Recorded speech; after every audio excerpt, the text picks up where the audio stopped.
चलिए, good morning.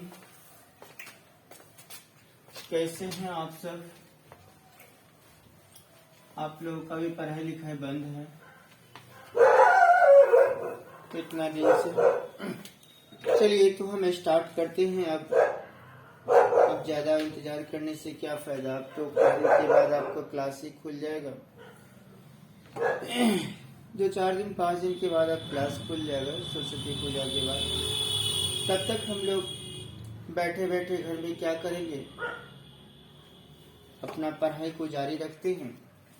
देखिए, सबसे पहला काम हम आपको स्टार्ट कर रहे हैं, ध्यान से सुनिएगा।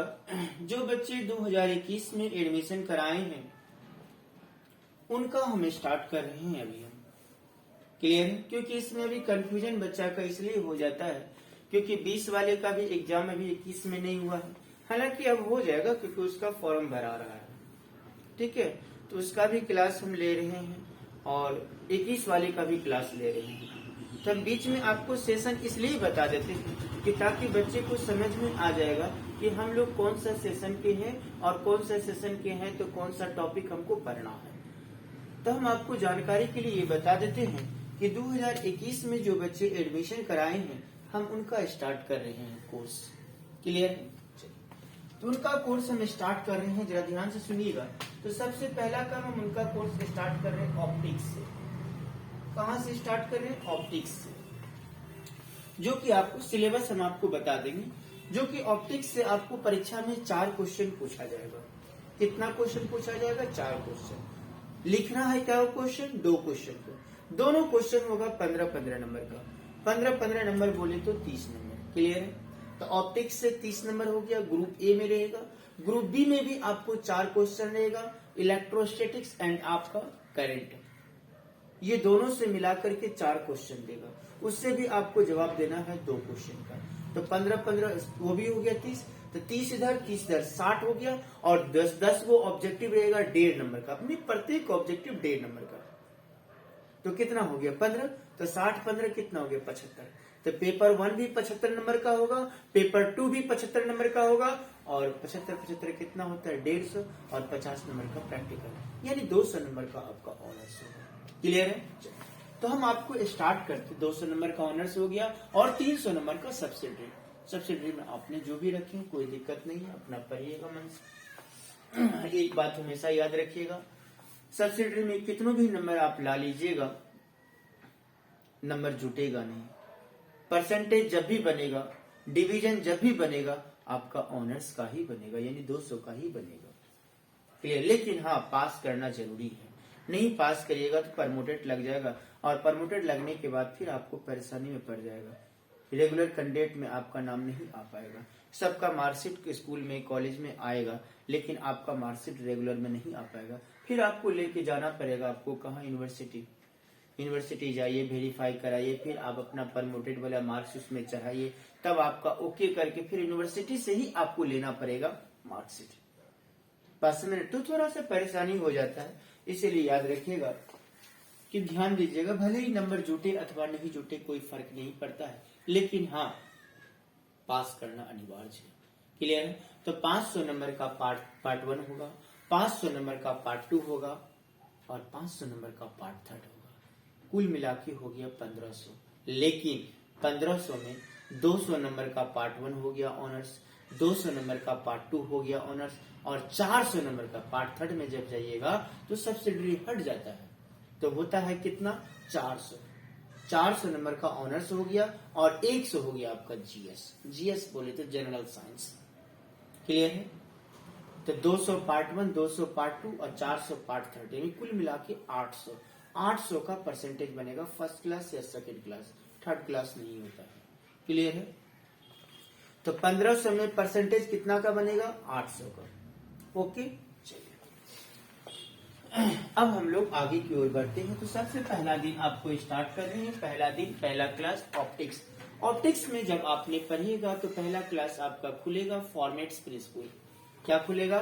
Formats principal. देखिए, FERMATS,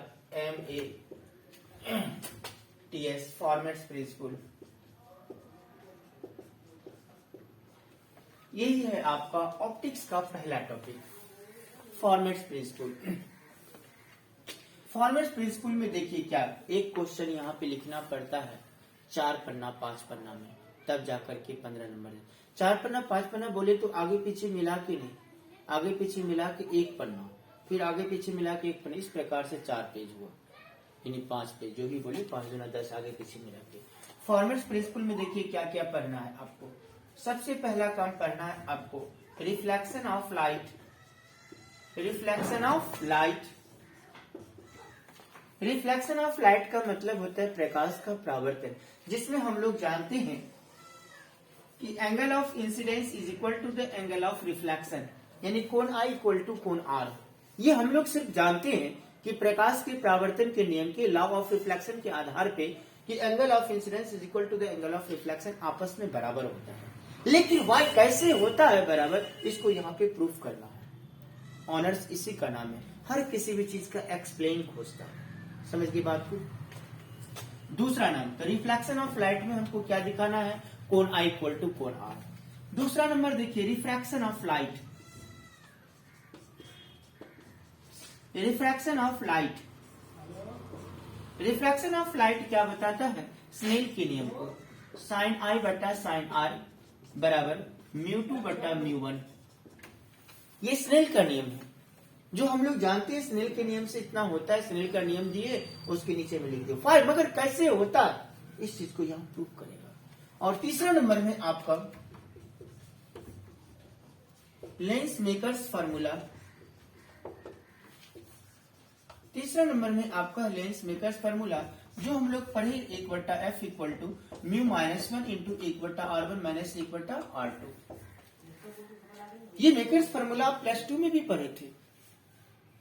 +2 में जानते हैं 2 समीकरण निकाले थे और दोनों समीकरण को जोड़ दिए थे। लगभग हमको लगता है कि एक पेज में सब आ गया होगा, एक पेज में प्रूफ हो गया होगा, लेकिन यहाँ एक पेज में नहीं आएगा, यहाँ ऑनर्स की विधि से प्रूफ होगा।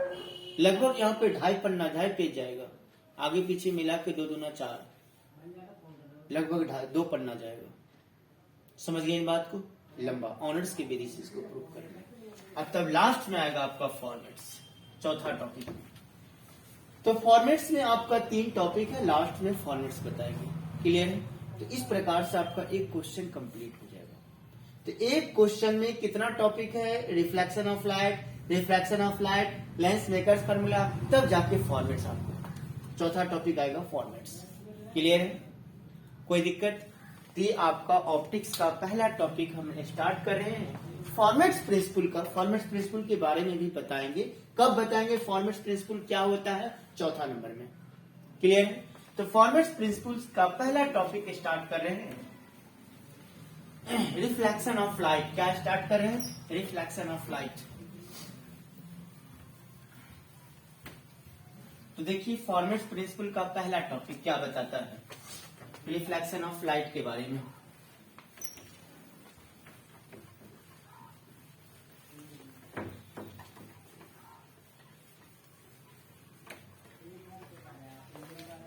तो देखिए ऑप्टिक्स का पहला टॉपिक हम स्टार्ट करने जा रहे हैं, reflection of light. Reflection of light ध्यान से पढ़िएगा, क्योंकि अगर सही रूप से ऑनर्स से अगर आप पढ़ते हैं तो आगे आपको कोई भी चीज में परेशानी नहीं होगा। अगर नहीं सही रूप से पढ़ते हैं तब तो खैर 20 तक के पास करिएगा, तब तो फिर जीवन भर आपको परेशानी ही परेशानी झेलना पड़ेगा। तो देखिए रिफ्लेक्शन ऑफ लाइट में हमको क्या प्रूफ करना है, कोण आई इक्वल टू कोण आर, यही प्रूफ करना है। तो सबसे पहला काम एक फिगर ड्रॉ करते हैं।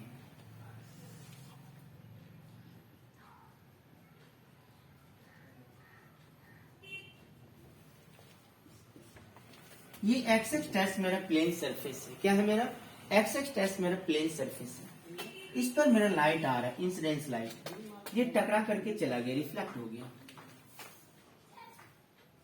ठीक, जहां पर लाइट टकराता है उस टकराने वाले पॉइंट पर हमने एक नॉर्मल डालते हैं। ये नॉर्मल क्यों डालते हैं, एंगल मेजरमेंट करने के लिए। ये नॉर्मल क्यों डालते हैं, एंगल मेजरमेंट करने के लिए। ये नॉर्मल आने वाली लाइट के लिए एंगल आई और जाने वाले लाइट के लिए एंगल R। क्लियर है? बीच में सेंटर को O दे दिए। OP का नाम क्या है? इंसिडेंस रे। OQ का नाम क्या है? Reflected ray. और ON मेरा क्या है? नॉर्मल।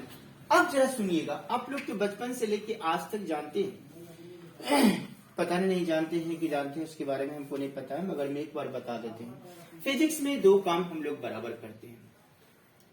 नॉर्मल का यूज करते हैं एंगल बनाने के लिए, और परपेंडिकुलर का यूज करते हैं ट्रायंगल बनाने के लिए। नॉर्मल का यूज करते हैं, नॉर्मल बोले तो अभिलंब, नॉर्मल का यूज करते हैं एंगल बनाने के लिए, और परपेंडिकुलर का यूज करते हैं ट्रायंगल बनाने के लिए। जैसे कि अभी आपने देखे कि नॉर्मल का यूज किए तो क्या बना? एंगल। अगर हमने बीच में नॉर्मल नहीं डालते तो क्या ये एंगल बन सकता था? कभी कभी नहीं बन सकता था। तो नॉर्मल का यूज करते हैं हम लोग कब? एंगल बनाने के लिए, और परपेंडिकुलर का यूज करते हैं ट्रायंगल बनाने के लिए। तो जरा देखिएगा, आने वाला लाइट और जाने वाला लाइट को ट्रायंगल बनाना है। क्या बनाना है? ट्रायंगल। तो ट्रायंगल बनाने के लिए हमने परपेंडिकुलर का यूज किस प्रकार से करेंगे? ये लाइट देखिए आ रहा है P पॉइंट से, तो P पॉइंट से हमने एक परपेंडिकुलर डाल देंगे, परपेंडिकुलर डाल दी P से PM, और ये लाइट जा रहा है वापस, यहां से भी हमने एक परपेंडिकुलर डाल दी।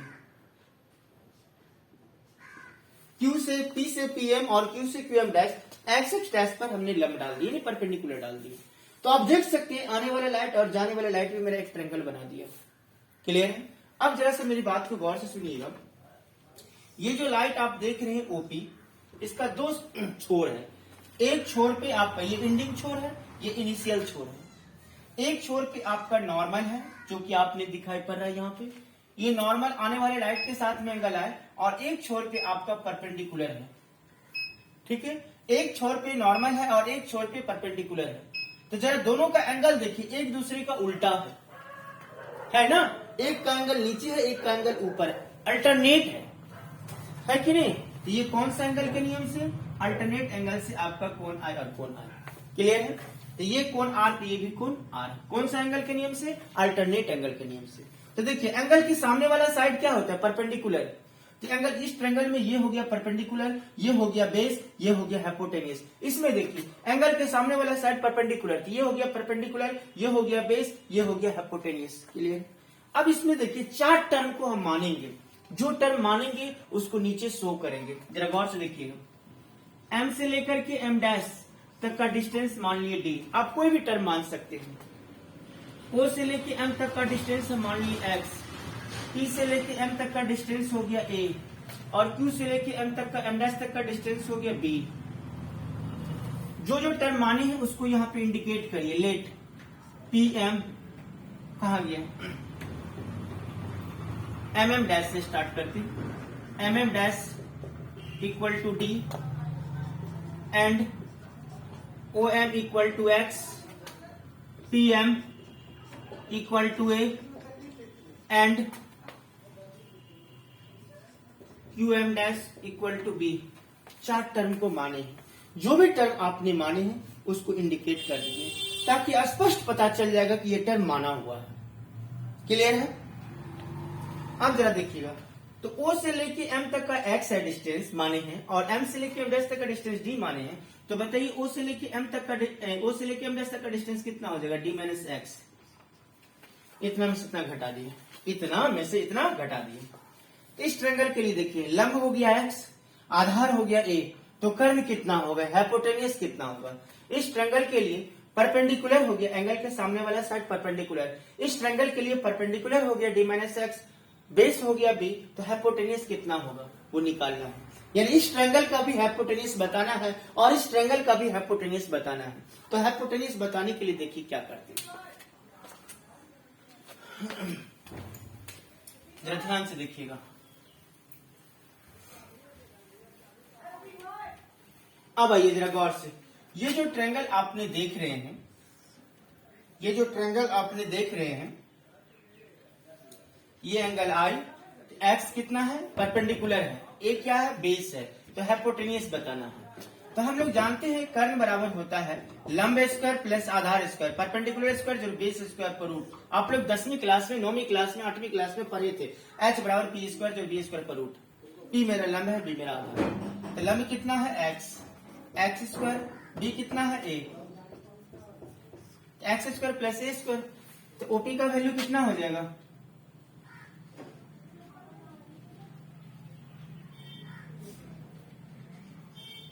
एक्स स्क्वायर प्लस ए स्क्वायर। क्लियर है? अब इसमें देखिए ओ क्यू का लंब कितना है? D minus x. थोड़ा नीचे दबा के लिखते हैं क्योंकि शो करना है ना।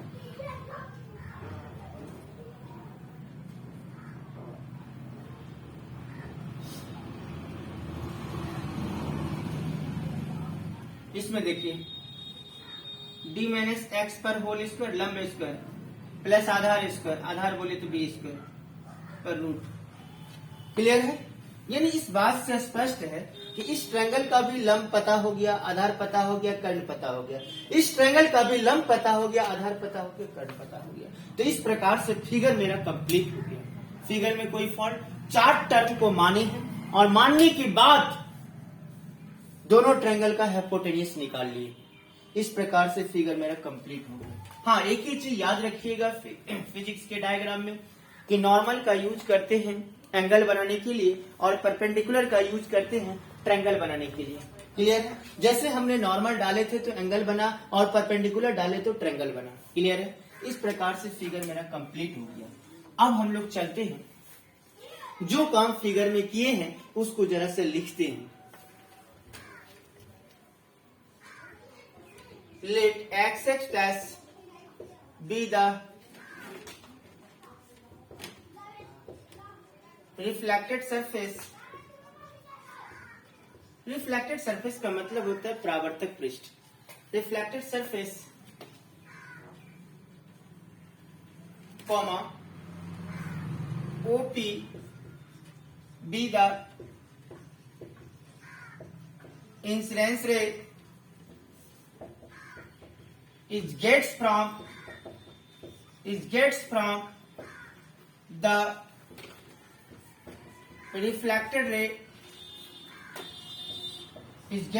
the reflected ray at a point Q। OP भी the incidence ray is gets from the reflected ray at a point Q, जो रिफ्लेक्टेड होकर के परावर्तन होकर के Q बिंदु पर पहुंचती है। ON be the normal angle of incidence, angular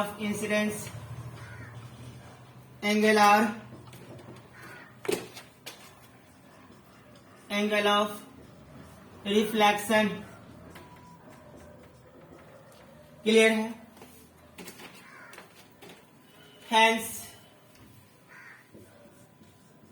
Hence total optical path is given by। अब यहां से कैलकुलेशन चलेगा। जरा ध्यान से मेरी बात को सुनिएगा, एक बार फिर बता देते हैं। जो काम हमने फिगर में किए हैं वही बात लिखी है। अब इसके बाद कैलकुलेशन चलेगा, जरा सुनिएगा। Let X dash be the reflected surface. OP भी द इंसिडेंस रे, आने वाला किरण। ओपी भी the incidence ray is gets from the reflected ray at a point Q, जो रिफ्लेक्टेड होकर के Q पॉइंट पर पहुंच रहा है। एंड ON भी द नॉर्मल, तो एंगल I मेरा क्या होगा? Angle of incidence. Angle R मेरा क्या होगा? Angle of reflection. तो hence total optical path is given by, कितना होगा बताना है। तो इसके बाद आपका कैलकुलेशन चलेगा। ऑप्टिकल पाथ मतलब लेंथ, लाइट का लेंथ कितना होगा टोटल बताना है। इसके बाद आपका कैलकुलेशन चलेगा, जो कि कैलकुलेशन हम लोग कल करेंगे। आज का क्लास हम यही पे स्टॉप करते हैं। अब ये खत्म नहीं हुआ, आगे और भी बाकी है। अभी तो सिर्फ हमने फिगर बनाए हैं और फिगर में जो काम किए हैं उसके बारे में लिखे हैं, लेकिन अब कैलकुलेशन होगा रिफ्लेक्शन ऑफ लाइट का। उस कैलकुलेशन से कोण I इक्वल टू कोण R प्रूफ होगा। जो कैलकुलेशन आज नहीं कर रहे हैं वो कल करेंगे। क्लियर है? आज का क्लास यहीं पे समाप्त करते हैं। धन्यवाद।